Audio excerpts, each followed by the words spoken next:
Hello there, guys, and welcome back to my channel for my second ever player ratings video. And I've decided I'll try and come and do that more regularly. I am again joined by yours truly, Mr. CFCPys. I still prefer to call him Piz because it makes more sense to me, but obviously it sounds a bit dodgy. So Pys, first of all, thank you for joining me. Obviously, he doesn't use a face cam. I hope you guys will be okay with that. You will hear his beautiful voice in just a second. But bro, how you doing? I think you might still be muted. At least I can't hear you.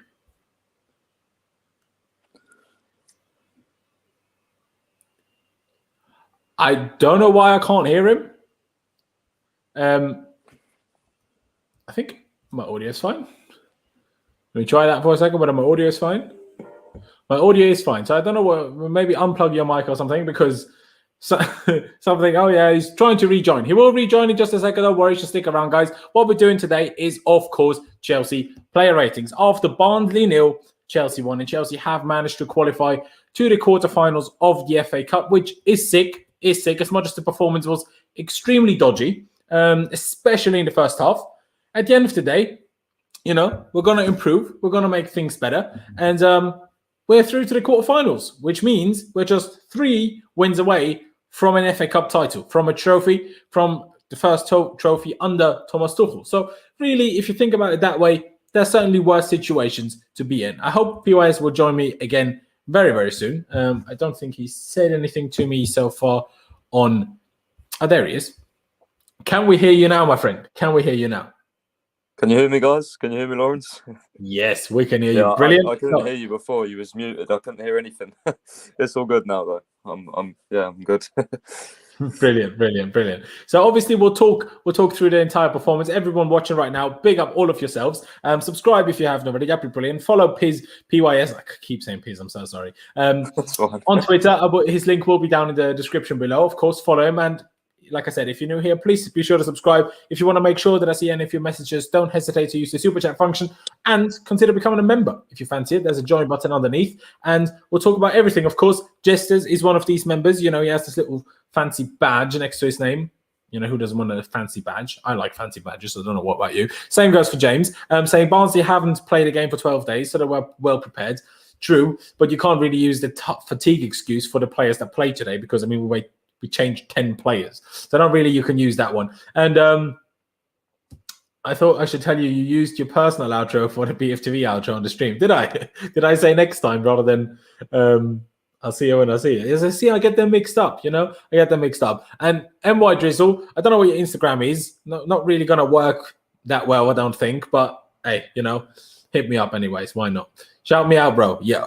Big shout out to you, Mike. Big up yourself. We'll talk through the team. Don't you see? Melinda loves a fancy badge too. POS, what did you make of the performance? Just overall, just quickly summarize it for me before we obviously talk through more specific player ratings. Well, I think I'm going to be with everyone here in the fact that obviously it was a very poor game, a very poor performance from us. There was a couple of standout performances, I think, but other than that, really wasn't a good game. Probably one of the worst games of the season in terms of just purely watching it. You know, we didn't really create any chances, have many shots on goal. Obviously, there is a factor. Obviously, the pitch was absolutely dreadful. It was like a Sunday league pitch. But again, we can't really make excuses. You know, we're Chelsea at the end of the day. Could have, well, not even could have. We should have played a lot better, to be honest. But the most important thing is we got the win. We didn't have to go to extra time, you know, like Manchester United, like West Ham. So, yeah, that's a good thing. And also, we didn't get any injuries on that pitch, which was important as well. You know, I was, you know, really fearing for the likes of Hudson-Odoi and Pulisic. I was hoping that, you know, they didn't get their foot stuck on the ground or something, or pick up a dodgy injury. You know, like, as it kind of like reminded me of when we played in America and Loftus-Cheek got injured. That sort of pitch, you know, it was that sort of vibe. I don't know. I got really worried, but luckily everyone came out unhurt, and we got the job done, which is obviously the most important thing. It's weird, isn't it? Because I got that vibe as well, but then I also thought about the fact that Barnsley play on that kind of pitch all season long, and so there are a lot of Championship teams, and even more so League One and League Two sides. They don't get injured every week, do they? It's weird, really. That's just because our players are more used to playing on better pitches that they just get injured on them more. It's a bit strange, isn't it? But yeah, like you said, especially the first half was dodgy. So as much as I give Thomas Tuchel a lot of credit and his in-game management and his changes at halftime was certainly brilliant, you can also be, as plain and obvious and say he got it wrong to start with, because clearly we couldn't handle it. And obviously the bad pitch didn't exactly, like, if you're pressed and the pitch is poor, it's probably the worst combination possible if you think about it, because punting it long is a bit of a lottery ticket whether you'll get on the end of the ball or not and keep it. And if you try to pass your way out, the dodgier the pitch is, the worse the pitch is, the more difficult that becomes, really, isn't it? Yep, exactly. And that's why it's important that we did just get the job done. And we're used to playing on, amazing pitches and stuff. But, these sort of fixtures come around a couple of times a season. You have to be prepared for any environment, any situation. And, in terms of what you said about Tuchel, I'm glad he made halftime subs. I think that's another thing that we need to mention, obviously, is that Tuchel is, like, I can just guarantee he'd be going crazy in that dressing room at halftime, Yeah. Even though we've mentioned the pitch and different other things, the fact is the performance in the first half wasn't good enough for any standard of Premier League team, let alone Chelsea. So I'm glad he made the subs. It shows again that he's proactive. Did it against Sheffield, done it before. So, he's not left it too late. But yeah, I mean, I don't really have too many takeaways from this game, to be honest. It was just one of those, a typical cup tie. We just got the job done, and that's that. Hopefully we don't play to that sort of level again. There's no point getting too annoyed because we won, but at the same time, we can be a little bit annoyed, but let's not get ahead of ourselves, sort of thing. Yeah, no, I couldn't agree more. Honestly, couldn't agree more. I mean, there is I don't know. It's a tricky one to think about, because on the one hand, you have to give Barnsley a lot of credit. They're a good team. Obviously, ever since they changed managers, they've managed to climb up the table by quite a bit. They're still only 13th, but they've improved. They've not had the worst results. Obviously, they're not quite fighting for promotion realistically, but it's still a decent enough side. They had more preparation for the game than we did, obviously. But even like in terms of Chelsea, we played Sunday.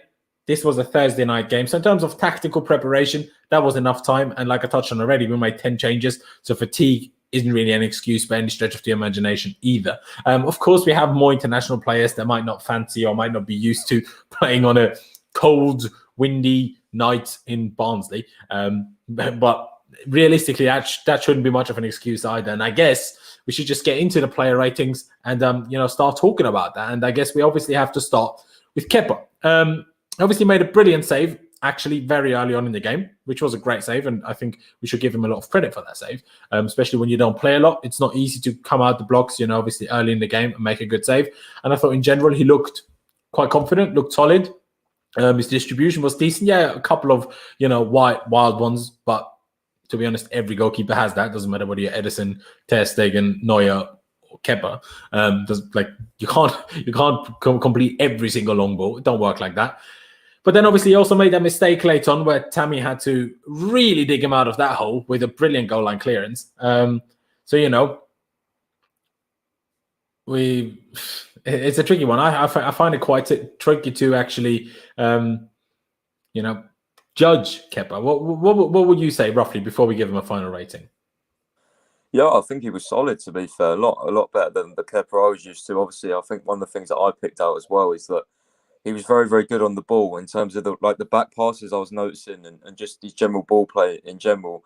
I thought was quite good considering how many bumps and everything there was on the pitch. I thought he handled being on the ball quite well. He is known for his ball distribution as a goalie, but I just think he did particularly well in the conditions tonight. And obviously coming for crosses, apart from that one that he didn't really get where Tammy had to clear it off the line, he was pretty decent as well. There was one right at the end, I think, where it sort of came in and he got a hand to it and then was fouled, which was quite nice to see as well. Just seemed to be a bit more braver, to be honest. He just seemed to have a little bit more confidence than when he did under Lampard. And that's natural, Obviously, Tuchel's come in, it's a fresh start. Kepa could be Kepa in a few games, whatever games he does play and just be back to square one. But in terms of tonight, I was pretty happy with him. Made a few good saves and, he was decent. He was decent. I'd agree. I would almost be willing to give him a 7 because I think he was pretty decent. And, without the mistake, I probably would have gone as high as a 8, maybe 8.5. Would you agree with that, or do you think the mistake lowers it more than that? I would probably agree with you. I think anywhere between a 7 and an 8 is pretty good. I mean, to be honest, ratings just depend on how generous you really want to be. To be honest, like I think probably 5 obviously average, 6, 6.5 good, and then 7 above is probably fair enough. I think for Kepa, somewhere in between a 7 and an 8. I think it was just a better performance than what we're used to, which was nice to see. To be honest, it's refreshing to see from Kepa. You know what? You've convinced me. I'll change it to a 7.5. Why not? 7.5. Obviously, we'll talk through the initial lineup and touch on the subs after that.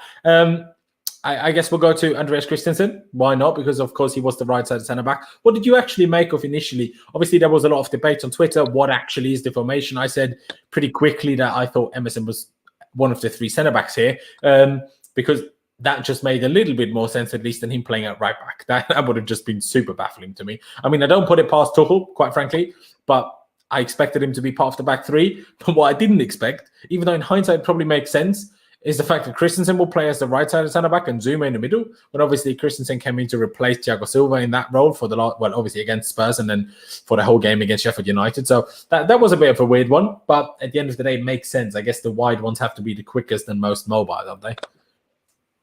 Yeah, exactly. Yeah. To be honest, I agree with you. Like in terms of like Emerson stuff, I was a bit sort of confused overall about the lineup. I was like, what is going on here? I can't really figure this out. But I mean, Tuchel's unpredictable. But in the end, it did seem to be a 3 at the back, and then we turned to a 4 in the second half. So that was interesting for me as well. The change of formation, obviously, probably nice to see actually, because it just shows how tactically flexible he is.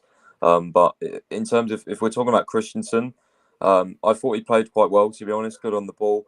And one thing that I've noticed lately in the last couple of games is he's really trying to win his aerial duels. He's really trying to get stuck in.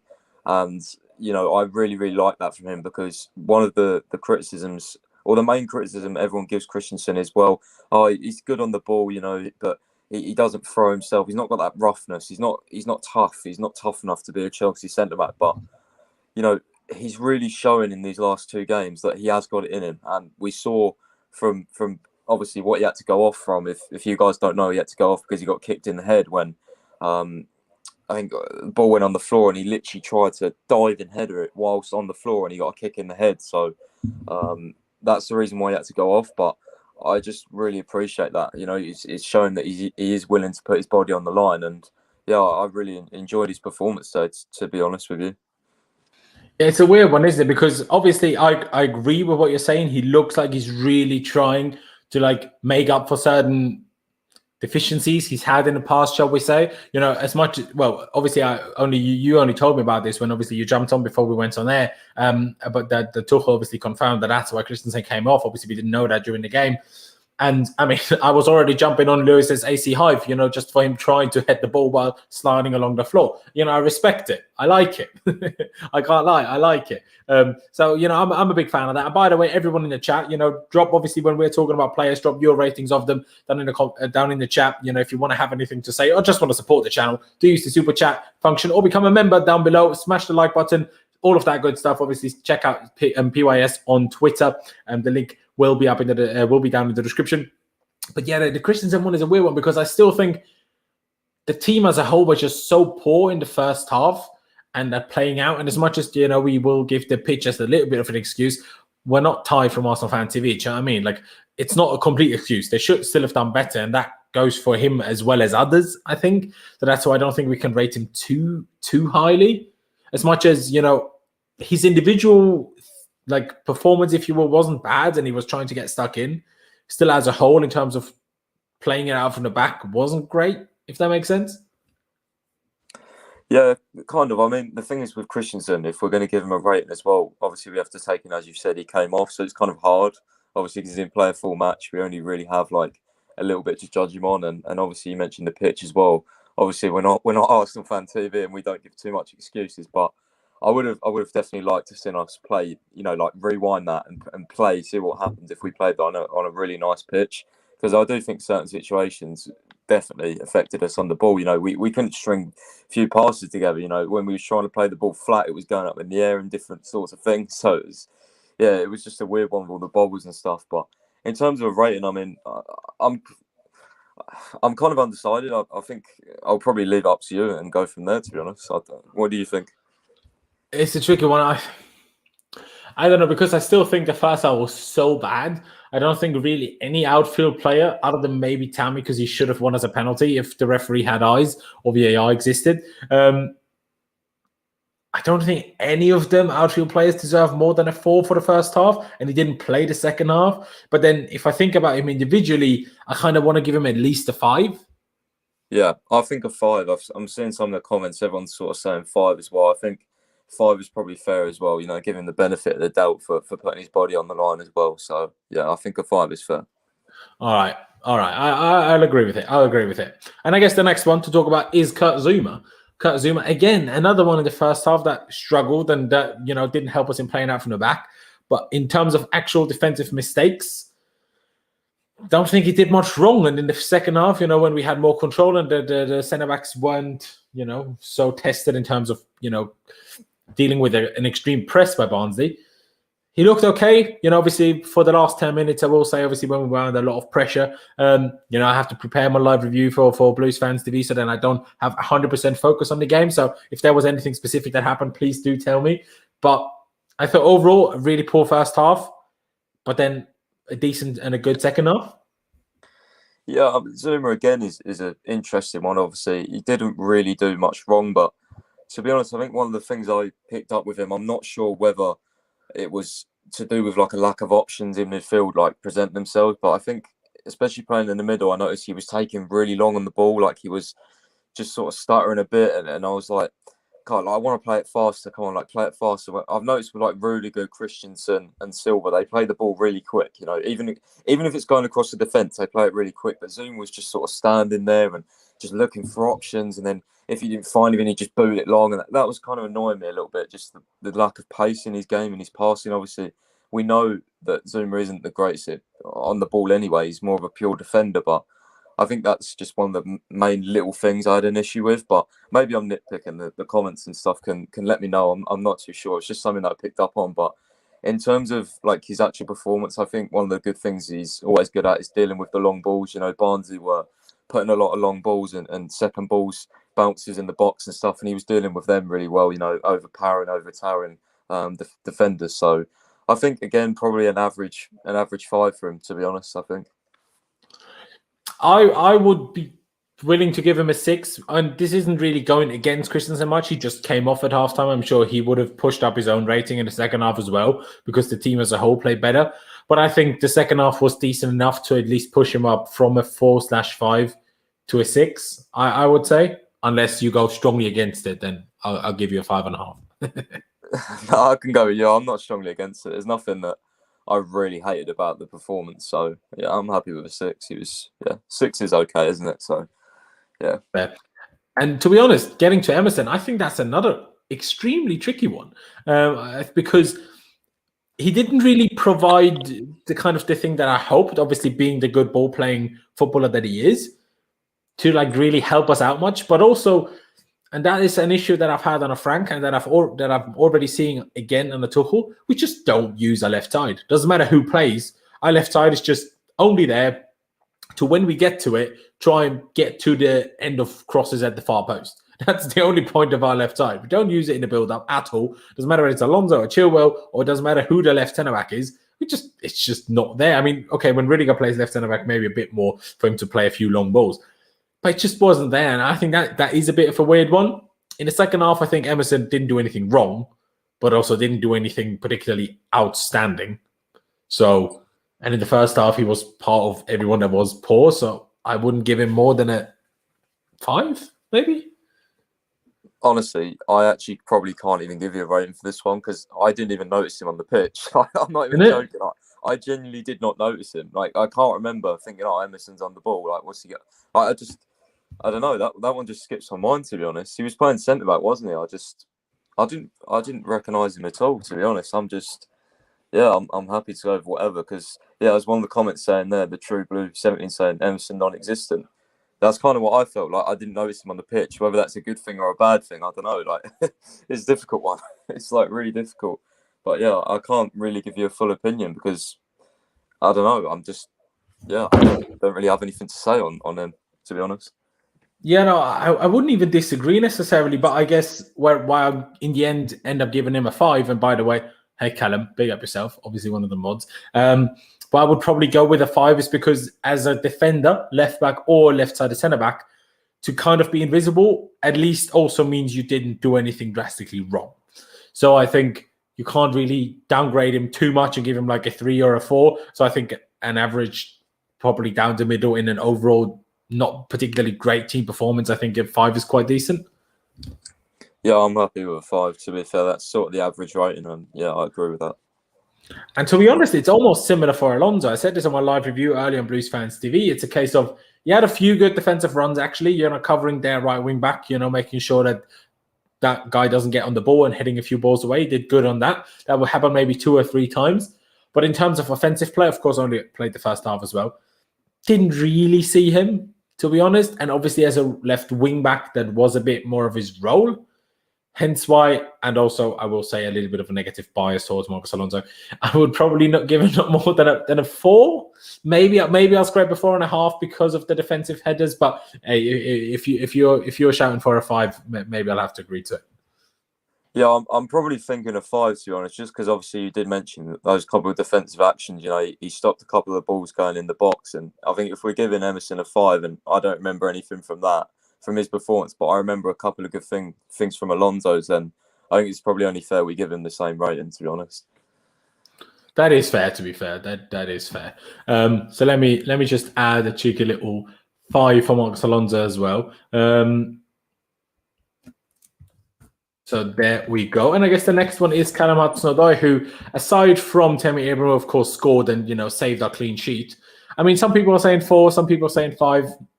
I guess it's probably a mix in between. Maybe we should say 4.5, but interesting comment by Marnix here. We didn't judge Werner on 14 matches in a row, and everyone judging Ziyech now. Well, I will say 2 things on this. First of all, POS and I actually said before the game, why are people kicking off for 1 game? But I also will say, no, I did judge Werner on 14 games. So I can't even take that one. I won't lie. For God's sake, that's jokes. Yeah, it's true. It's true.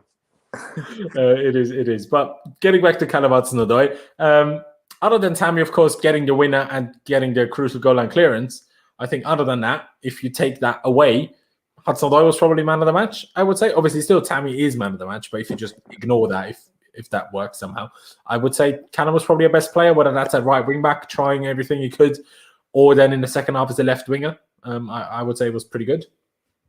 Yeah, I agree again. One of our most positive attackers. Obviously, we've not got onto them yet, but Pulisic and Ziyech were really poor tonight. And I think, especially in the second half, Callum tried to take the game by Scruffy's neck. Obviously, he had that one really good run where he took on a couple of players and then not nearly scored, but it was a decent shot across the box. One of those where, if it's probably a bit better or the anticipation's a bit better, maybe someone slides in, but no one slides in. It was a bit kind of wider, but yeah, in terms of his overall performance, really positive again from Callum. Even first half he got fouled. He tried to go on a run, and just to be honest, they were just trying to hack him down whenever he tried to get on the ball, and that just shows you obviously how much of a good dribbler he is. Especially very, very good in tight spaces. Was tracking back as usual, as I noticed in the first half. Especially towards the start, when he actually ended up in our box and actually cleared the ball. It's like one of the centre backs. It's like crazy how much better he's got defensively lately. So. I think Callum probably in between a 7 and an 8 for me, I think.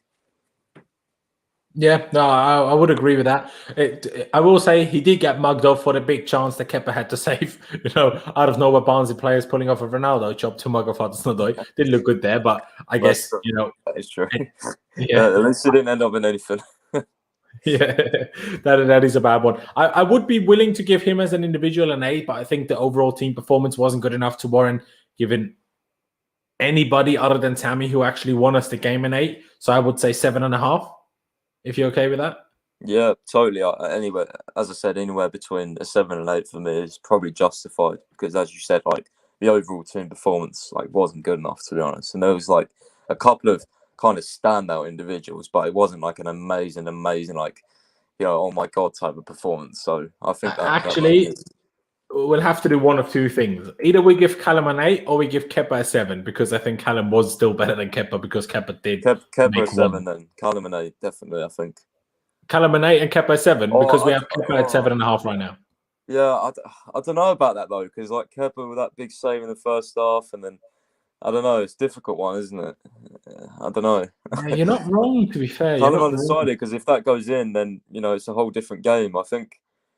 I actually think based off this one game, we probably have to give Kepa a high rating, to be honest, just based off what he did in that first half, I think. Yeah. I'm going to say give them both a 7.5. I think that's fair, because Kepa still have the mistake. Split in the middle, that'd be fair enough. Exactly. I think that's fair. Maybe we shouldn't have necessarily done Hudson-Odoi yet, because even though officially he was as a wing-back, he was obviously one of the more forward players, while two of the more defensive players, obviously, I just realised I forgot to add Billy Gilmour to this list. My bad, guys. I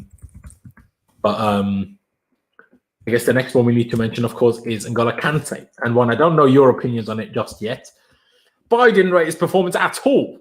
I thought it was pretty much bordering on diabolical, quite frankly. Bit better in the second half. But even then, he had this sequence of like 5 minutes where every pass he attempted went straight to the opponent. Man was trying to do weird little backheel flicks straight to the opponent. Like, what are you doing, N'Golo? Like, I don't know where that's come from and how that's happened. But considering he was playing next to Billy Gilmour in the first half, and, obviously I don't know how to put it really, but we had 3 or 4 very good midfield performances in the last few games. Obviously, Jorginho struggled a little bit against Sheffield United, but still not to the level that Kante and Billy Gilmour struggled in today's first half.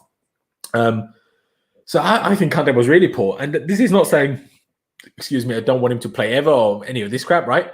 I'm just saying he was just poor today, wasn't he? Yeah, I totally agree. I think we suffered as well. We didn't have as much as the ball as what I thought we would have in the first half. And I've said this so many times about Kante. Like, I only like Kante like right now when he's playing against like a counter-attacking opposition, like maybe a Wolves or a Man United in a few weeks. That's when I'd play him to deal with their counter-attacking threats. But when we're trying to take the game to someone and be on the ball the whole time, like Jorginho and Kovacic do, they're always on the ball, playing 1-2s, forward progressive passes. Not only that, but they provide options. They come from deep, pick up the ball, move it on. Kante doesn't do that. He's just there to make the tackles and run around, and chase after people. And that, I think he can still be useful for Tuchel. But honestly, I don't get the hype around, Tuchel's going to make Kante amazing again, because this 3 at the back system doesn't suit him anyway, unless you have, like, admittedly, Billy Gilmour was quiet tonight. Like, obviously, he was trying to get on the ball, but I tweeted out as well, I don't think the pivot worked. I think maybe Jorginho and Kante would have worked better, because Jorginho would have dropped deeper and got on the ball a lot more. But in terms of Kante as an isolated performance, I didn't like it. I just don't think the game suited him at all. We needed to be on the ball the whole time. We needed to play those progressive passes. That's why I wanted Kovacic on, because I knew he can do that. And I know he needs rest, but at the same time, that game wasn't looking good. We wasn't getting the ball in midfield, and we wasn't pinging it out wide like Jorginho and Kovacic do to the wide areas, so we couldn't affect them out wide. So, I don't know. It's a difficult one, but I don't think he played very well. And I don't know. I don't worry for Kante, because the problem with Kante is it's Kante. He's going to get in the side just based on his name. Like, I'm pretty sure of that. Like, I've been wanting to prove wrong before, obviously, because I want players to play on form who are best suited to each game. But I just feel like Kante will play games just because it's Kante. We've seen it before, so even if he's not playing his best. So it's going to be interesting as the weeks go on with him, to be honest with you. And again, another thing that annoyed me in the second half was we went to like a 4-3-3 and he played lone DM, and I don't rate him as the lone DM at all. And the commentators were saying, oh, by the way, this is Kante in his best position, starting all that nonsense up again. So I was like, oh, please, just give it a rest. So I don't know, just multiple things annoyed me about Kante and also his positions tonight. So for me, 3 or a 4, to be honest with you. Yeah, I would kind of back that. I mean, I didn't think he was, other than obviously the sequence of, moments of bad passes I mentioned, I don't think he was bad in the second half. And obviously that goes for anybody. We shouldn't 100% judge him. Obviously this was his first start after actually quite a while. So, we have to let him off a little bit for that. And I do still think he will get closer to his very best under Tuchel, long term, agree with you, not in the 3 at the back system. That's not where we need Kante. If we have a 3 at the back, we don't need the defensive midfield. That's when we need the passing ability midfield and, the press resistant midfield and that kind of thing. When we play a 2, we need a little bit of support for this, or not a 2, but as in a back 4 and 2 centre backs, we need a little bit of extra support from them, and that's where Kante is helpful. But yeah, so I completely agree with that. Obviously, he had to start him at some point, right? Maybe he shouldn't have gone with the back 3 from the start. Like I said already, he changed it at half time and got it right with that. But realistically, Tuchel probably got it wrong with the starting 11. But yeah, Kante, I think the first half for me is a 3. Second half for me is a 5, so I'll give him a 4. Yeah, yeah. To be fair, it's in the middle between what I said, so I'm happy to go with that. 4, yeah. Mm-hmm. Because I mean, I to be honest, if we're just judging the second half, the first half, I would even be willing to maybe drag it down to as much of a 2.5 or something.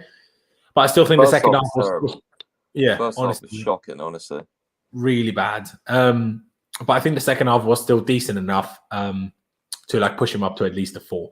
And it's very similar for Billy Gilmour. Obviously, second half was better than Kante's was, and his first half maybe wasn't quite as bad.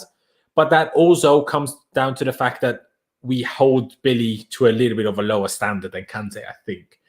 Because if we expected the same from them, we would probably say similar things about Kante to what we did to Billy. Obviously, Billy had slightly different issues in the first half to Kante because he did try to get on the ball, but he just couldn't complete his pass to save his life sometimes. While Kante just waited too long to even try to play a pass, rather. So, what? Billy is 7? I think you lot are a bit crazy. I think you lot are a bit crazy. I'm sorry. I mean, I will give him a little bit more than Kante because his second half was good, and of course he played the assist to the goal. Let's say so. The second half was good. His second half, I would get maybe close to a 7, 6.5, 7. I would give him for the second half, but the first half was no more than a 4, if that 3.5. So I would probably average it as a 5, maybe 5.5, but that's pushing it.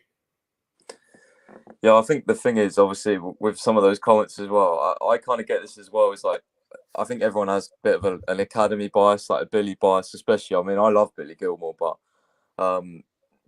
tonight was just some of the passes, as you said, were bad. Whether or not the pitch played a part in that, I guess so. But we should have just played a lot better, really. It was just one of those annoying cup tie.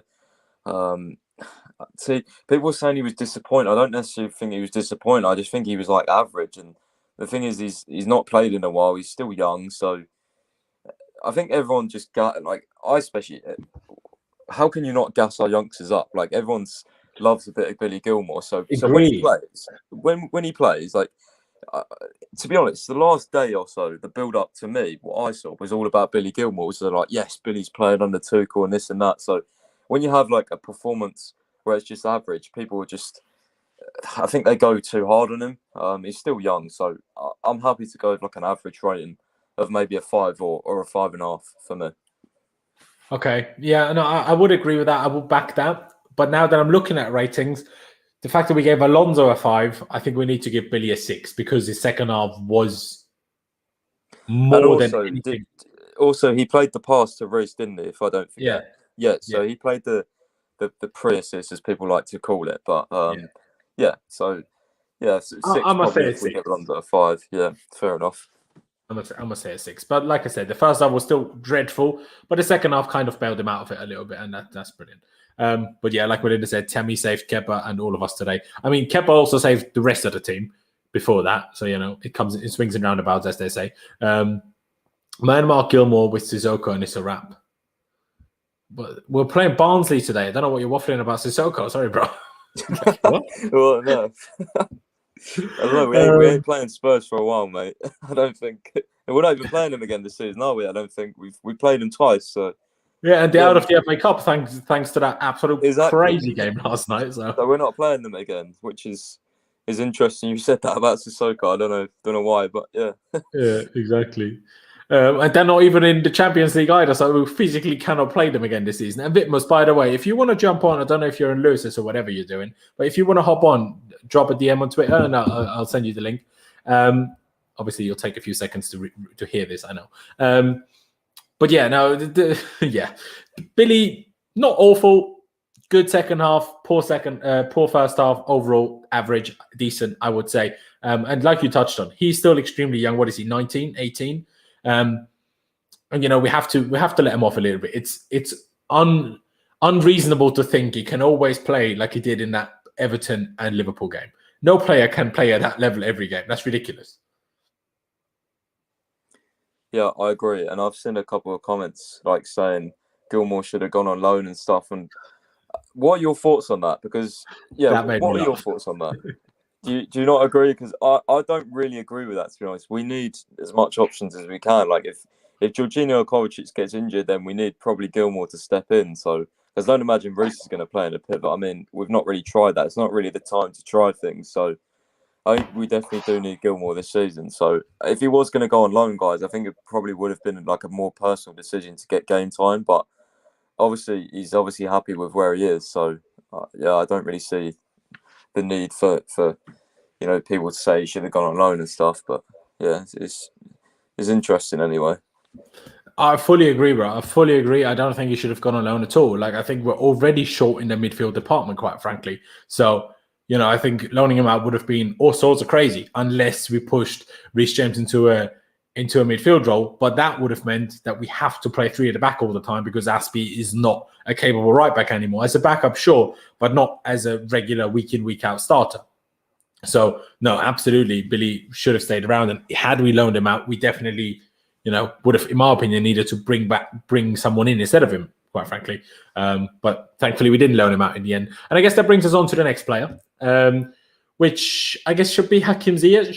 Hakim Ziyech obviously played more defensive of him and Pulisic, I guess, before we get onto the wingers and subs players. Yeah, Ziyech. We touched on it already. Not good. He didn't have a good day at all. Like, he triggered me in the first half. Like, I know he always looks a bit lackadaisical and looks like a bit not bothered. That's just his vibe, a bit like Havertz. So I won't get on him for that. And also when he looks like, yeah, I'm so cool, when he plays these crazy over-the-top forward passes, whether they come off or not, crazy passes like he sometimes plays can't always come off. So I'm not criticizing him for that. But when he looks like that, when he's misplaced, say, 5 out of 7 back passes because he's been too chill about them, that triggers me. Bro, Ziyech was so bad. Like, he didn't attempt any risk-taking passes he usually does. He didn't shoot on goal. Also, whenever he got pressed, like in a tight zone or a tight space, he gave the ball away. So, like, he literally did nothing. Like, honestly, I'm seeing people say, like, 4 and a 5. That, for me, it's between a 1 and a 2. He was absolutely shocking. Terrible. I mean, maybe 1 and a 2 is a bit harsh. I'm sorry, bro. He was terrible. Like, I have to say how it is. For me, he was absolutely, like, diabolical. Like, so bad. I'm sorry. I just, like, my eyes were hurting from watching that performance of him. Nah, you're not wrong. You're not wrong. I just, honestly, I think you need to do a lot of things wrong to get. If I don't laugh, then I'll cry. Like, honestly, I just know, man. I can't. Thank you. I get you. Thank you. Fantasy. Thank you.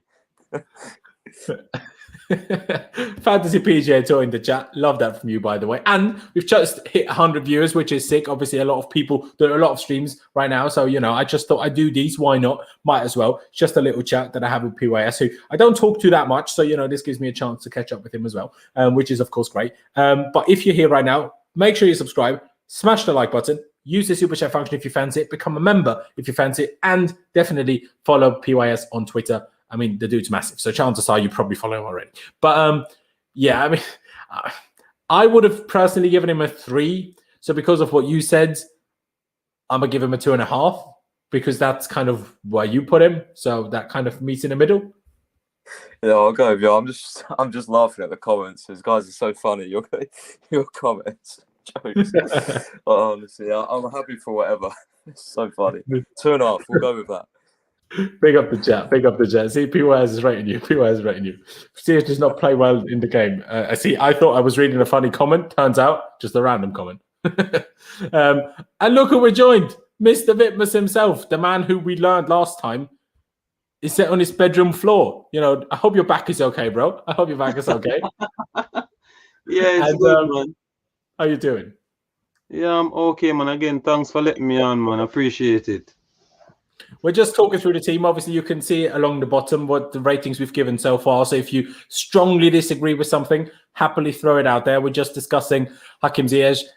PYS would have given him a 1 or a 2. I said maybe a bit harsh. I must say a 3. So we agreed on a 2.5 overall. What would be your judgment of Ziyech? Yeah. I mean, I don't want to be too harsh on him for real, but I would give him a 3. I would be okay with a 3 because I think the pitch was not that great. I mean, if the pitch was a big problem to the players that they like to play the ball smoothly on the ground. And if you watch the game, and the pitch was awful, it didn't work in favor for the boys. So I would give Ziyech a 3. Yeah, you're kind of along the lines of that I'm on, I guess. But see, if PYS is saying 1 or 2, I guess to find a middle where we're going to stick to the 2.5, I guess that makes sense. The Ron Blue Line saying this is therapeutic. Well, brilliant. Tell all your mates, put this on if they're feeling a bit stressed. We'll give them a bit of a free therapy session. Why not? But tell them to subscribe though. But I guess the next player we need to touch on then is Mr. Christian Pulisic, who also had a very poor game, but in a different way. Ziyech was poor in terms of you always saw him doing something wrong. Misplaced the pass, not look bothered, while Pulisic, other than 1 or 2 moments, didn't even realize it was on a pitch. But for a forward player, that is a bit different to a defensive player in terms of, because we said Emerson didn't really see him much, but for a defender, that means you kind of can't have done that much wrong either, if I didn't see you much. But for a football player, I should see a bit more in terms of trying to create something. And the only moment he had really was that little run and then the outwards pass to Callum. And even that, he overhit a bit. So not a good day. Not a good day. I would give him slightly higher than Ziyech, but not higher than that. POS, what are you saying about that one? I'm just laughing. Someone would give him a -1 if there was a number on the scale. Oh my God. In terms of Pulisic, I just think, again, like as you said, he was a ghost. He didn't really affect the game at all. I agree with you. I didn't really notice him on the pitch. Didn't do anything. Just, I don't know what's happened with him, to be honest. Like, obviously, he's had a couple of injuries and stuff, and he always seems to be in that side. But yeah, just from where he was, after lockdown, that time where he went on that really mad run a few games and he was taking everyone on and no one could stop him. He was just like a mini Hazard. The guy was insane. And to go from that to where he is right now is really, really concerning. So I really, really hope that he can pick himself up, find his mojo again. I love that comment so much. What did he say?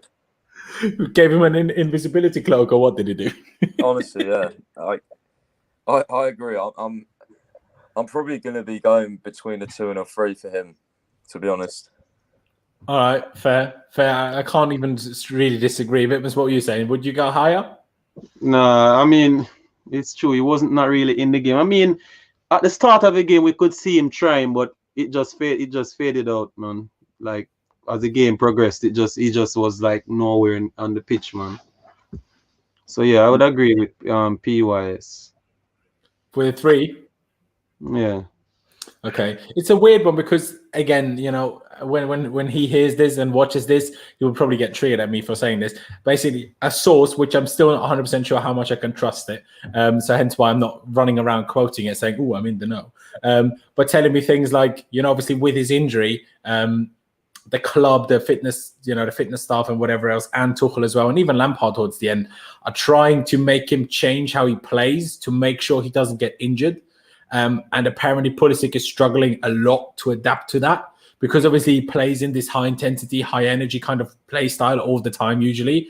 And apparently he's told he needs to calm it down and kind of only sprint when he really has to, just to make sure that the hamstring doesn't keep going or those adductors. So I give him that benefit of the doubt a little bit. Changing your play style to what you're used to is difficult. But again, I'm not sitting here saying this is a fact. I'm saying this is something I've heard. I don't know if it's true, which is something that I will let him off a little bit for. It doesn't really affect today's performance at all. We're judging today's performance, not him as a player or this season or whatever.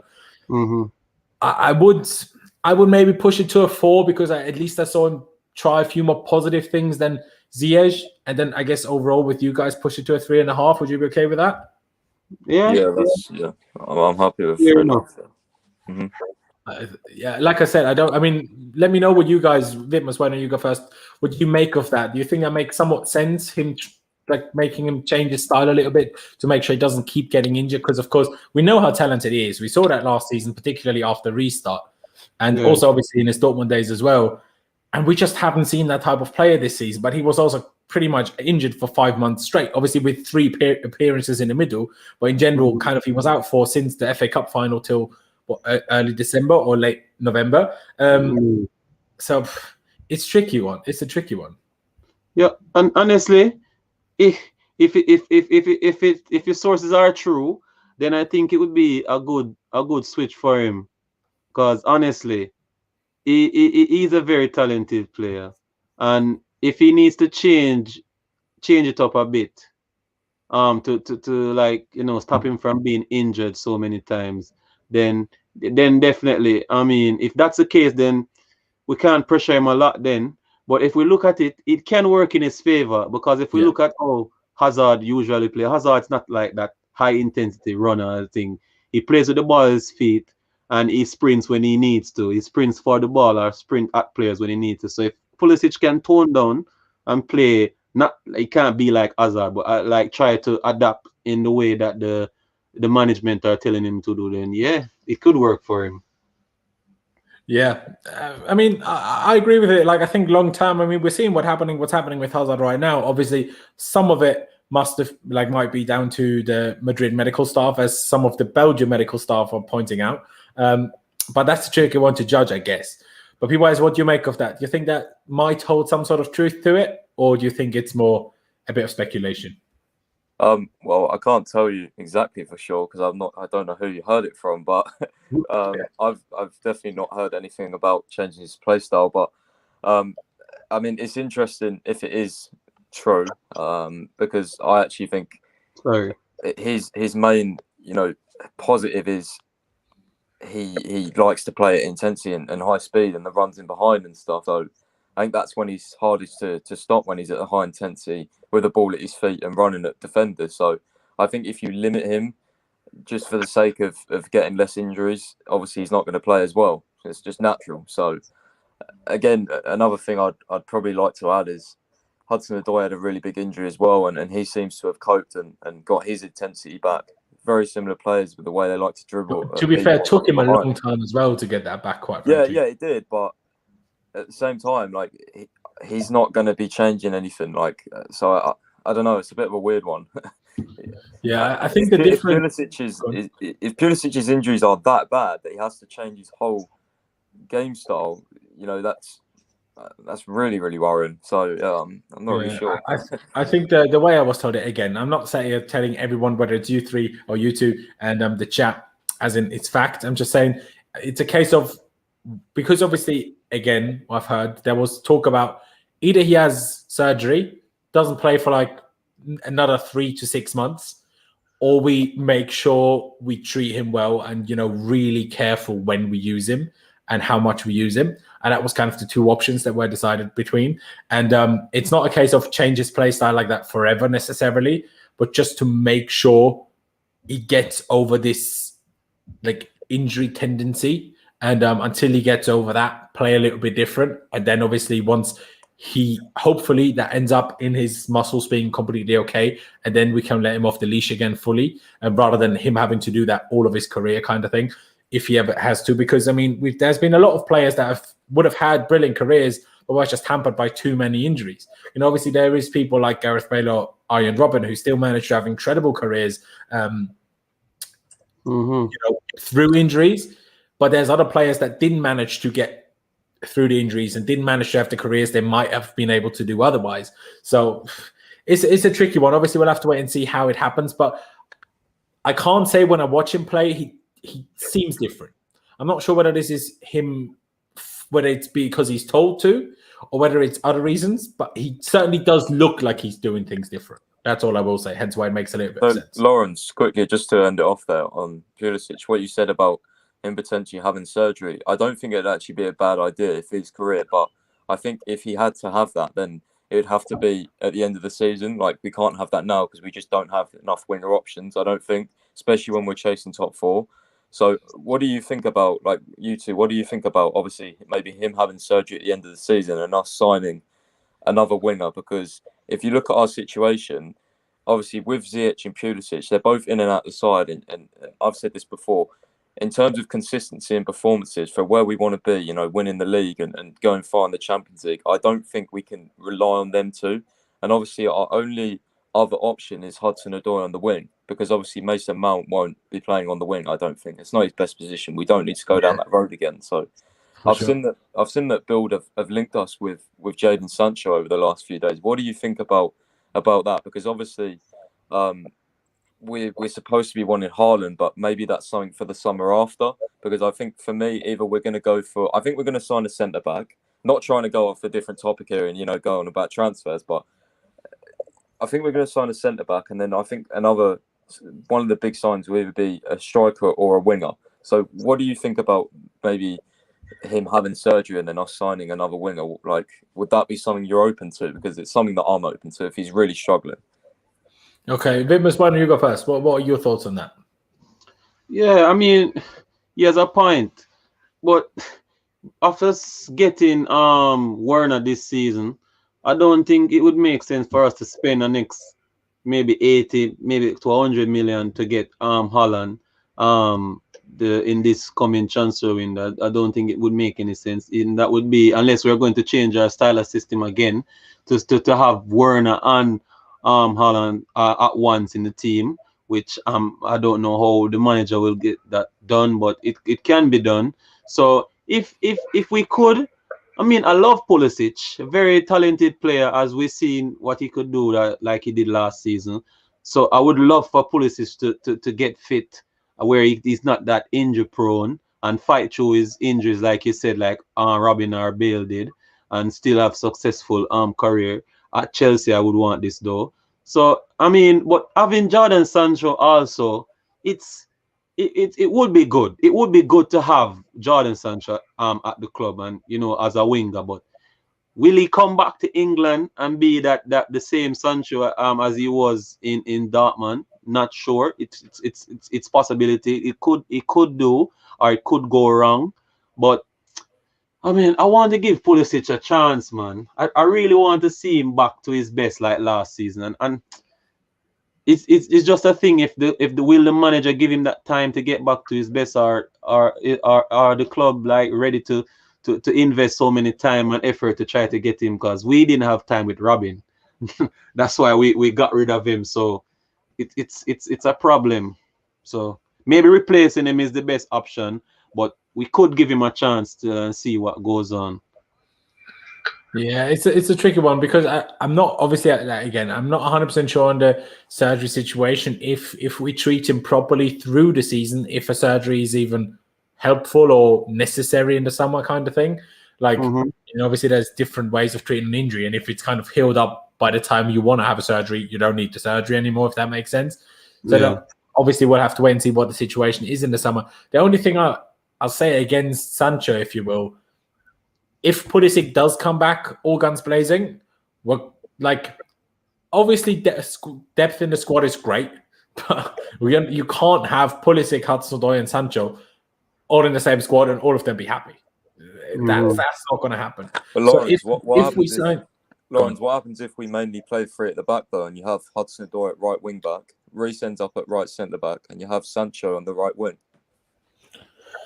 I mean, if that so happens, fair. I just still think that Reece James, I don't know, playing Reece James at right centre back is like playing Hazard as left wing back. It's just hampering their full ability. It's kind of like he's so good, and then you're putting him in a position where he can't really show all of that good. It's difficult though as well, because I'm not sure if you've agreed with it before, but I don't necessarily think Reece James is a great right wing back. I think he's a much better right back. That's just my personal opinion. So I think it's hard for him in a three at the back to obviously play unless Cho goes like left wing back or something. But then that's just really stretching things, isn't it? It's difficult.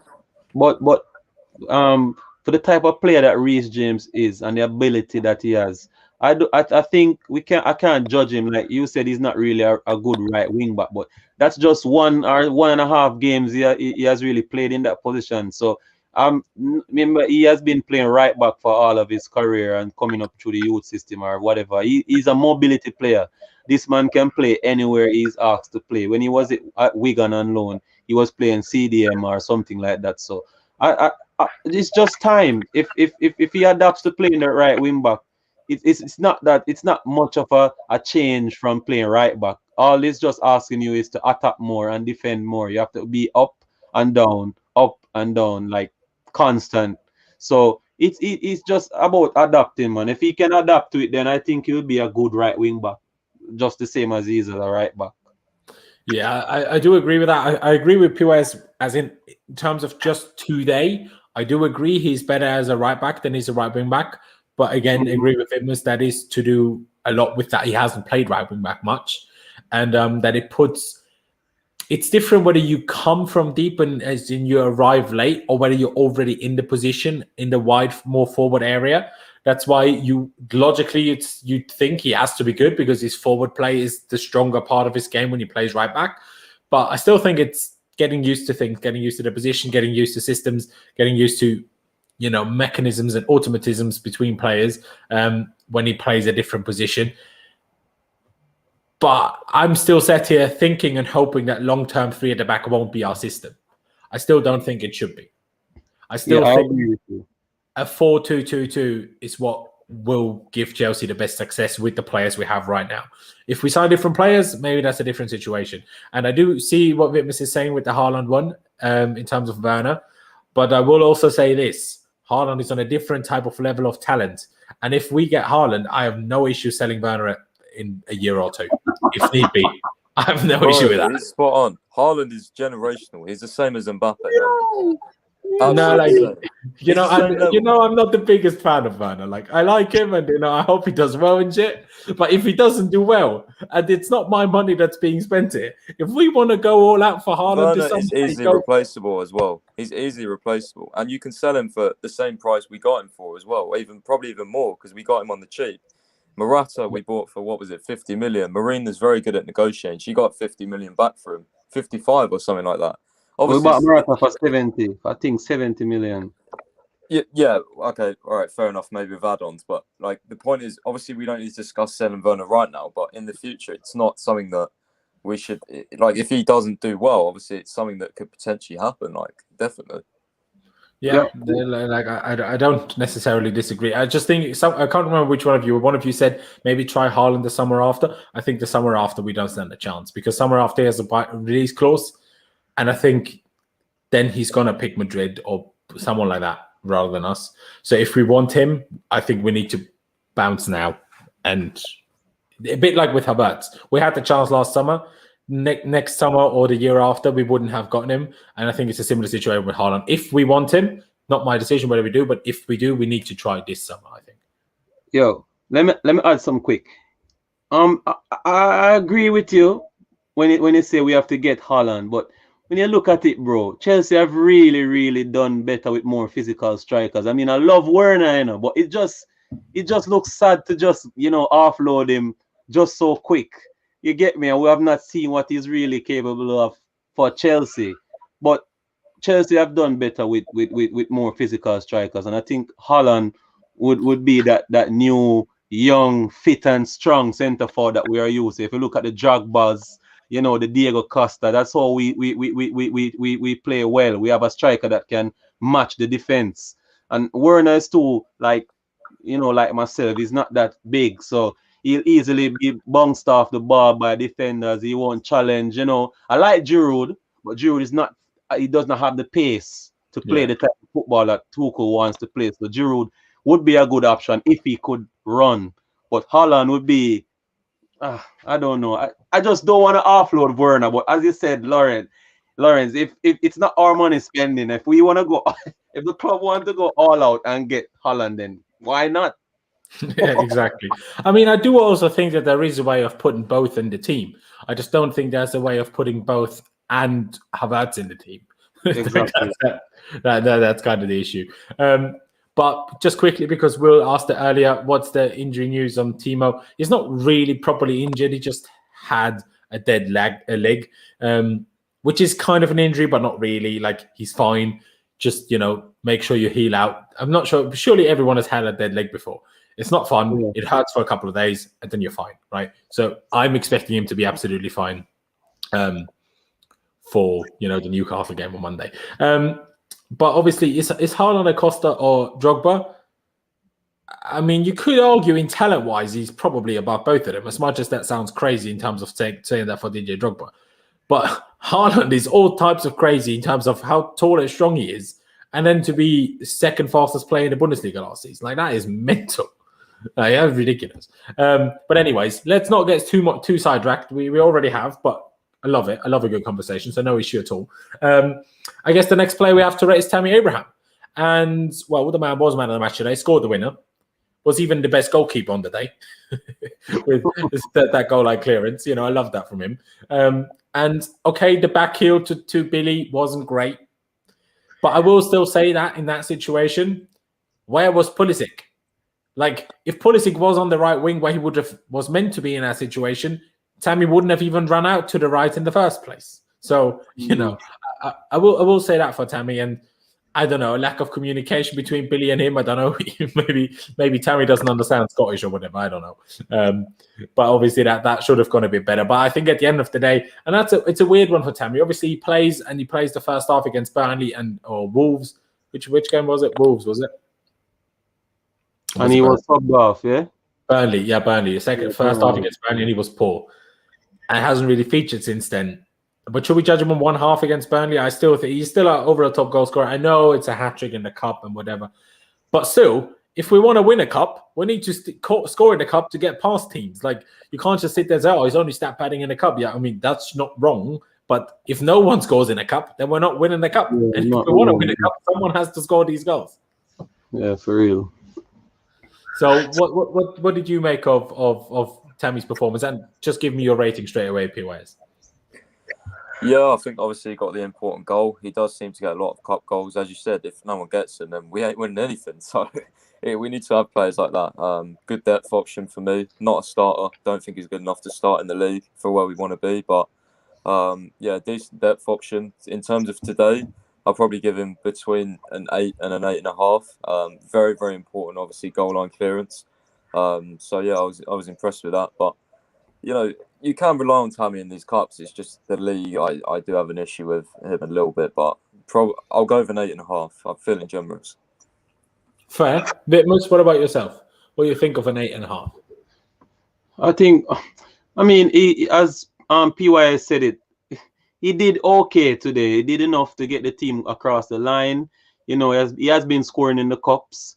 So, I mean, to give him 8 would not be bad, because he deserved the man of the match performance. And I see you guys give Kepa a 7.5, so we can't give him a 7.5. So I think an 8 would be okay for Tammy, because apart from the goal and the clearance that he did, he was not that really effective in the game. He had a few good hold up plays, true, but he should have had a penalty, to be fair. Let's not forget. Yeah.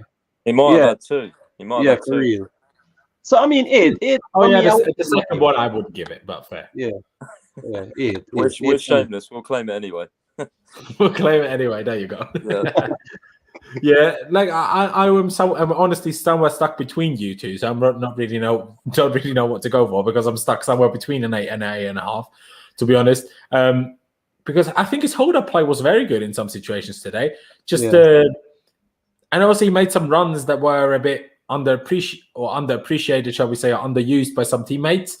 But I guess I don't give Timo credit for that sometimes, so maybe I shouldn't give Tammy for credit for that sometimes either. It's a tough one. Let's just be generous. Let's give him an 8.5, and maybe we can change some ratings towards the end a little bit to make up for it. But why not? Can I say something? Sorry? Can I say something? on. If Tammy did not clear that ball off the line today, wouldn't Kepa be man of the match if that was not a goal attempt? Just say that was not in the game at all. That opportunity wouldn't Kepa have been the man of the match? Yeah. Yeah, maybe. Yeah, so I think an 8 is fair enough, man. Because that's what give him. I mean, Yeah, but it did happen though. Eh? Yeah, but the situation still did happen. So Yeah, it took so Kepa for me. That's 5. It took Kepa down from an 8, and it for me pushes Tammy up to an 8.5 from an 8. He's doing the if buts and maybes meme. No, 8.5 is good, man. I'm just saying that's what gave him that 5. I'm only joking, bro. You go wherever you want. No, okay, yeah, I agree. Sorry, yeah, no, I fully agree. And I guess we need to get to the subs as well, because obviously I don't think Kovacic only had 10 minutes, but especially James and Rüdiger obviously played the full second half. So, definitely deserve full ratings. And I guess we go with Reece James first. Came on, did a decent job, gave a couple of fouls away that he didn't need to give away, as he does every now and again. But he still assisted the goal, which is, can't score a goal without an assist, quite frankly. So, still very important. I would say 7. What we're saying about that, Vitmers? No, go PYS. So you're a PYS, I have to say. Oh my God, PYS, what you're saying? Base off me. You're putting me under pressure. No, honestly, yeah, I agree. It gave a couple of silly fouls away, put me on the edge a little bit with those set pieces. But obviously, you can always rely on him for those balls in the box. Very good pass to Tammy. Good overlap as well down the right side. So, yeah, I think probably a 7 is fair for him today. He was decent, yeah. Well, based on what you guys said, I would give him a 6.5 because he didn't play. He only played second half. So, I mean, he got the assist though. He had assist. Huh? He got the assist though, so you got to bump up a little bit, don't you think? Yeah, but he also gave away silly fouls. So that's like taking. You could give him the goal, the assist that he made, but he also could have also gave away a free kick that would have given Barnsley a chance to equalize. So it could be 0 turn 0. So I mean, 7 is okay, but for me, I would give him a 6.5 still. But it's close to 7, so it's based upon what Laurenz thinks in the end. What do you think? It's because I do agree with the fouls. I do agree. I don't think we can really blame him for not playing the second half, for only playing the second half. No, Siri, I'm not talking to you. I'm not. I don't know why it has happened. Anyway, I don't think we can blame him for not playing the first half. So, I kind of ignore that almost. For me, I just think obviously you're not wrong. He could have given away a goal with the free kicks, but at the end of the day, in terms of facts, he didn't. But he still factually did assist, because we're not sat here saying, he played some good crosses that we could have scored from. Hence why he's getting an 8. Do you know what I mean? I'm sure in theory, Reece James could have had 2 assists, and then we were talking about an 8 maybe. I don't know. I'm a push for a 7 because we gave Tammy the 8.5. Had we given Tammy the 8, I would have said 6.5 for Reece, if that makes sense. Yeah, man. That's all right. I have no problem, man. Fair. And what about Antonio Rüdiger? This time I'm gonna make you go first, bro. This time I'll make you go first. What do you think about Rüdiger? Honestly, Rüdiger came on and gave us a strong performance. I think he made a difference if we should compare him and Christensen.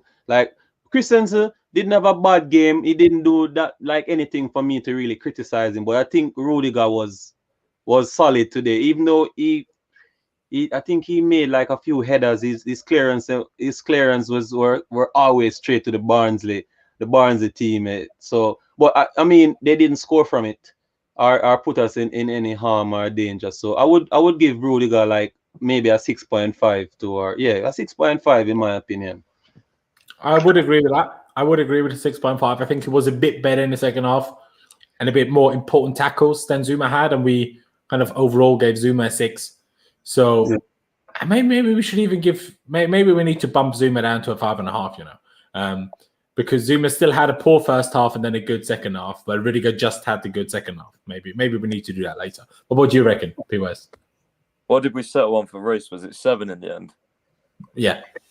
Okay, so yeah, but probably between a 6 and 6.5. I'm happy with either. He was solid when he came on, to be fair. So yeah. Definitely not on Reece's rating, but just probably a bit below. I think a 6, to be honest, for me. Okay, I would agree with a 6 if we bump Zuma down. So let's go with 6.5 for now, and we can still adjust at the very end. Yeah, that's cool. Yeah. And I guess the next one is Tino Andrin, who I was very pleased with, actually. Obviously, he wasn't like super influential on the game or nothing, but I think he showed the kind of what I said after his performances under Lampard when he was used on the wing. Obviously, he was on the wing for the last 10 minutes today as well. But initially when he came on as an 8, and that's kind of more his position, a 10 or an 8, rather than as a winger. And you saw that. And I won't lie, he came on and made Ziyech look even more silly than Ziyech already made himself look. Because Andrin was not being pushed about by anybody. Andrin was winning balls, Andrin was keeping balls, and Andrin was trying to, he wasn't giving away backwards passes, and he was trying to make some decent forwards passes. So I was very pleased with him. Obviously, he didn't play quite enough to give him a proper judgment, I would say. But in terms of what we saw, I think that was good. I think I was happy with that. Yeah. I mean, I think Ziyech is trying to adapt to the life style under Thomas Tuchel. I think when he was with Lampard as the manager, Lampard gave him a lot of praise. Like he really, really praised Ziyech apart from Mount. I think he gave Ziyech a lot of praise, So I think that based on the fact that Lampard is not there anymore, now he has to really fight for his spot in the team. And I think it's a lot of pressure on him mentally. So that's why I would not see the Ziyech that we are used to seen at Ajax or in the early stage of his career at Chelsea. So he just needs to calm it down a little and try to play his football, because today he was playing as if he was scared. He was scared of a tackle. He was scared of being pushed around. So as you said, Andrin came on and looked way better than Ziyech. Maybe because he's more physical, he's out of his physicality. So definitely Andrin played very, very well in his 15 minutes or 10 minutes that for sure. I agree. Monster, by the way, if you want to hop on for a few minutes, drop me a DM. I'll send you the link. Let me know if you're even free or fancy it. But yeah, I mean, you're not wrong with the Ziyech thing. He definitely didn't look fully up for it. Yes, he's still coming back from a little bit of being left out and stuff.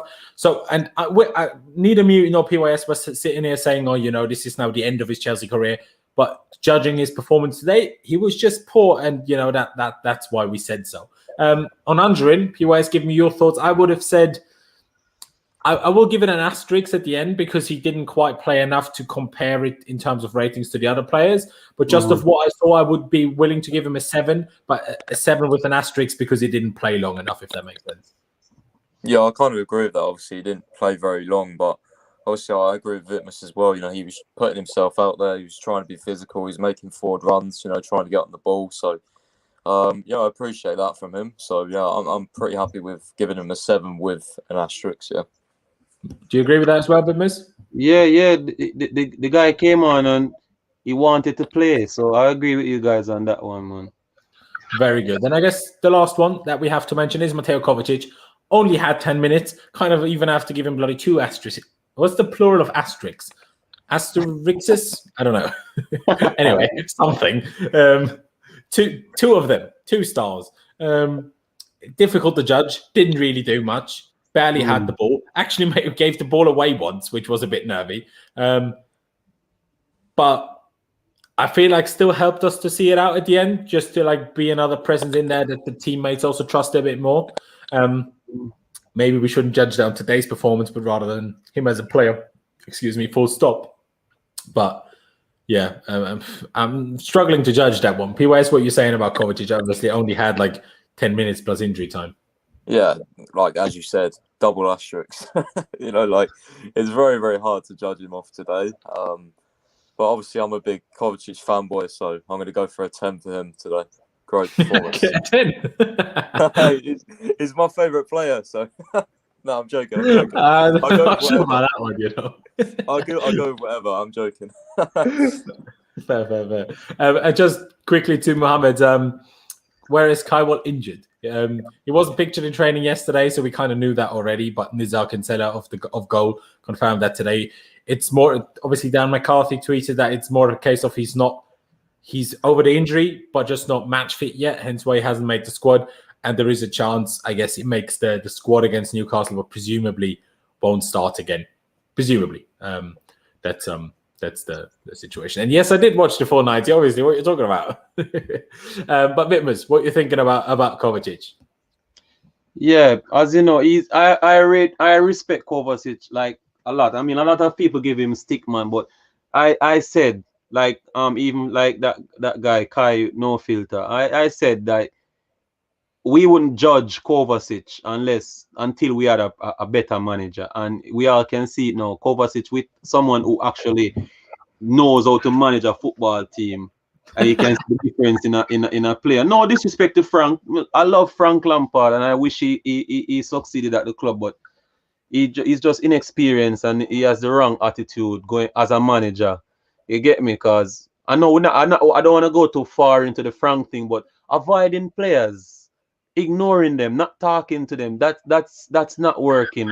I mean, we still don't know who that was. If it's Alonso, I don't mind. No, yeah, for real. I mean, no, but that's still not good. That's not being professional. You get me?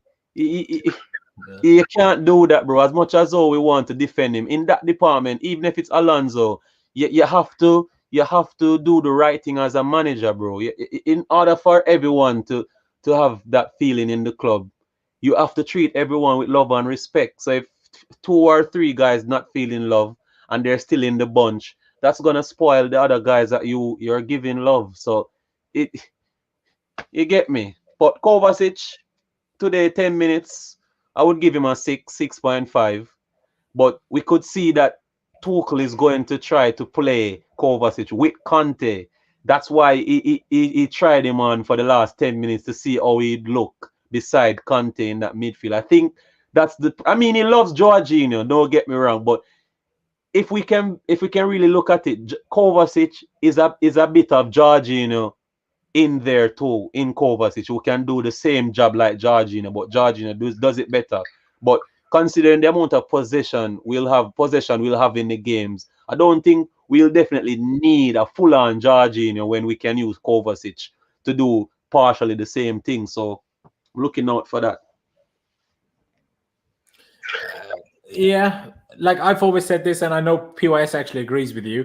If Kante has to play, I always think that because Kovacic and Kante both need to roam, I think they're a very dangerous pair to play together. Because if not, at least one of them stays disciplined, and I don't think they have it in them to be disciplined enough for 90 minutes. Both of them together as a combination, that leaves huge gaps. Maybe if we have a 3 behind them, you can do it. But with a back 4 and then only 2 centre backs behind them, I think it's very risky. I think I agree with you. I think Tuchel will try it, but in my opinion, I think it won't work, and eventually he will not do it anymore. But in terms of rating, PYS, I will let you say your piece on that in just a second. I will, in terms of rating, yeah, I will give him a 2 asterisk, as someone said in the comment section. Apparently, it's called a 2 asterisk. 6.5. I would have said 6. Yeah. Now you know what? I'm giving him because PYS, even though he was joking, said 10. I'm gonna just push Vitmers up to I'm gonna just push Vitmers up to a 7 here with 2 asterisks though. But PYS, what do you make of the whole what do you call it? Kante, Kovacic, Jorginho situation, shall we say? It's interesting because, like as you've said, like notoriously, especially like last season and some of this season, when Kante and Kovacic play together, it doesn't really end up working well because, as you said, they both like to roam. Like one of them doesn't really sit, and like I remember the game against Arsenal. Was it last season when Jorginho came on at half time? I think we actually played. Did we play back 3 that day? I think. And we did, yeah. We did. And we even, did.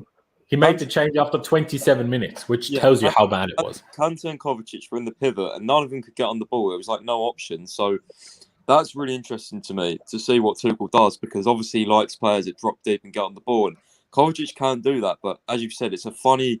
Like, I don't see much balance in that partnership, because unless one of them can become really disciplined and sit, then I just don't see it working. But then at the same time, Jorginho and Kovacic, both very good on the ball. Obviously, it's one of these games, but against sides that obviously are going to start pressing us, then Jorginho is just going to get overrun. So I honestly, I agree with some of the takes that I've been seeing on Twitter lately, is that I don't think we have a perfect pivot for every type of game yet. I don't think we have the perfect sitting midfielder, you know, I agree. Fight in every game. Like, I think that's why people wanted Declan Rice, because he just sits there. You know what I mean? He's kind of like how we used to have Matic. You know, he would just sit there and do the defensive work and pass the ball on and things like that. But you know, it'll be interesting to me to see what we do like in the future in terms of the positions, obviously, because Tuchel has said he likes Kante in a double six.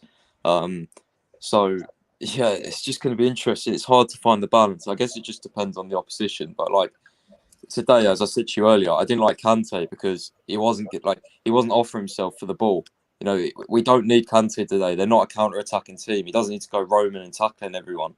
It's just it's difficult to find the perfect balance, I think, in our midfield at the moment. Yeah. Can I add something, Laurenz? When you look at it, the way that Tuchel has set his system, we are going to have the ball majority of the time. Yes, we're going to be pressed in some games, but I'm not going to defend Jorginho. But in those previous games that he has played, he came under a lot of pressure. And he made the most of it. He did well in those situations. I think we were pressed a little by Tottenham in some stages of the game. We were pressed by Sheffield, and he was doing those 360 turns and turning between 2-3 Sheffield players. And if he has that confidence to do that, then it doesn't matter which team. It's the manager that gives the players the confidence to be the type of player that they turn out to be in their career. So I mean, if Tuchel can get to Kovacic and Kante as a manager and explain to both of them, because of course, if I'm the manager and that's the two I want to see, I will take them apart in the training maybe for a minute or two and explain to them that you guys are the pivot I want to use, and Kante, one of you needs to sit, and if they respect the manager and they decide to change that in their play, then I don't see a problem with it. We're talking about Frank Lampard last season. Yes, he did okay in his first spell, but was he the type of manager with that big personality to like tell players what to do and they do it? I don't think so. With Tuchel now, but that's a problem of the players, though. It doesn't matter who your manager is; you should listen. No, also, that's true. Can I just add quickly? Hang on. Yeah. Also, I just add, you was mentioned there about obviously players adapting their play style. Maybe Kante starting to sit.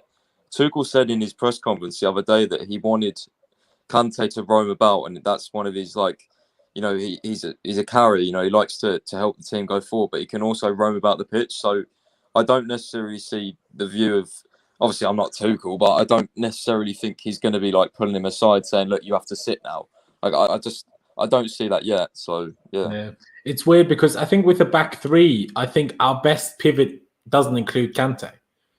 If we have a three behind him, I think having Kante is a bit pointless, because as much as he gives us a lot in defense and a lot in the counter press, and a lot in certain positional stuff and a lot of pace that obviously Jorginho doesn't have, I think when we have the three centre backs behind him, I think that's totally unnecessary. And he also just hampers us in our attacking play, quite frankly. But and that's where I agree with PYS from earlier. We don't have that ideal pivot. Laurenz, as well, like, as I said earlier to you, I think it just depends on the opposition. Like, if it's Manchester United in a few weeks, obviously we've got them at home.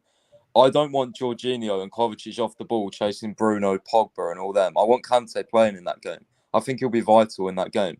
But in certain other games where we will have a lot of the ball, like I'm talking like 70% possession against non-counter-attacking teams, that's when Kante's just pointless. So I think it just depends on the opposition. That's why I don't see Kante as like a nailed-on star, as everyone thinks he will. But I understand, and I do agree with you and Laurenz, but when you think about it, if we are not going to use Kante, bro, I just don't want to sell him. That's the thing. But you can't have a player like Kante and not using him. That's the thing. You can't have Kante and don't use him. So are we going to sell him now then? Because I don't want to sell him because I think he's still one of the best CMs or CDMs in the world, and I think we need to use him. I know it's hard to put him in there because trust me, I am a big fan of Jorginho and Kovacic in that pivot. But as you guys said, they're not necessarily the best pivot because we need a natural CDM in there. And if we do get a natural CDM that, like, say, I prefer that guy from West Ham, not Declan Rice. What's his name from? That's I would prefer to get. So that's that guy. I would definitely go for him instead of Declan Rice. You get me?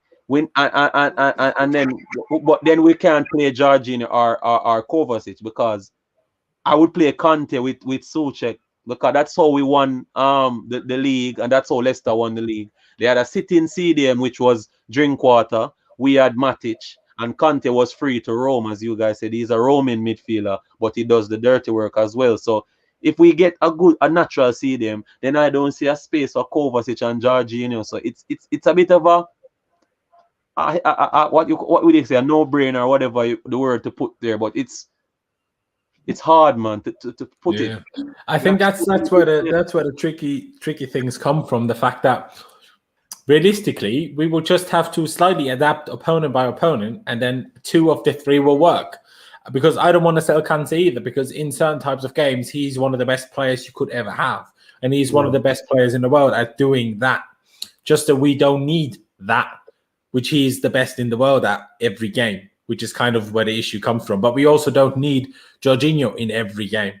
And I won't lie, in some games, and depending on the form of players ahead of him, we also don't need Kovacic ahead of him in every game. Because if the likes of Mount, Havertz, Ziyech, Pulisic find form and sometimes can drop, they can do the job that Kovacic does with the carrying, with the dribbling from further forward, and then you don't need Kovacic's biggest strength in his role. That's why it's tricky. But guys, we've been going for nearly 1.5 hours already. First of all, massively appreciate every single one of you that has tuned in. Subscribe if you haven't already. If you want to support the channel, become a member. There's a join button underneath if you want to do that. Everything you need to know is just down there.